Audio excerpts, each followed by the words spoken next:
শুভ সন্ধ্যা বন্ধুরা, আজকে চলে আসছি সনি স্কোয়ারে। দেখেন এখানে আমরা আজকে চলে আসছি সন্ধ্যার দিকে। তো দেখি আজকে ট্রাই করবো এখানকার খাবার, দেখা যাক কী খাবার এখানে পাওয়া যায়। আজকের এখানের আইটেমগুলো আমরা ট্রাই করব।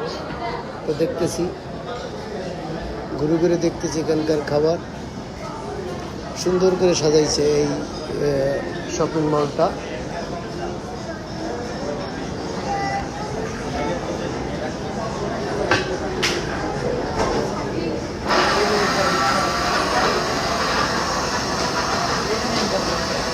দেখুন এই যে এখানে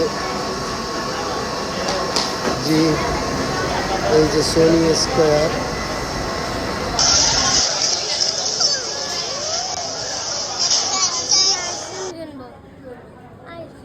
এখানে হরেক রকম খাবার আছে। এই যে এখানে এটা গ্রাম হিসেবে বিক্রি করে, আপনি যত গ্রাম নেবেন তত গ্রামের ওজন অনুযায়ী টাকা পে করবেন। এই যে কত সুন্দর করে সাজানো আছে, খুব সুন্দর একটা জায়গা আসলে। পুরনো এটা এই যে লাইট দিয়ে সাজানো, বিভিন্ন সুন্দর করে সাজানো। এখানে পুরোনো দিনের হুক্কা দিয়ে সাজানো, এই যে পুরোনো দিনের হুক্কা খুব সুন্দর লাগতেছে। এখানে এই যে ল্যাম্প, আগের দিনের বাতি দিয়ে সাজানো। তো এই হলো অবস্থা। এখানে খুব সুন্দর আসলে জায়গাটা, খুবই সুন্দর। এখানে সুন্দর ছবি তোলার একটা জায়গা। আমরা এই খাবারগুলো নিয়েছি, আজকে এই খাবারগুলো অর্ডার করেছি, এখানে আমরা খাবো।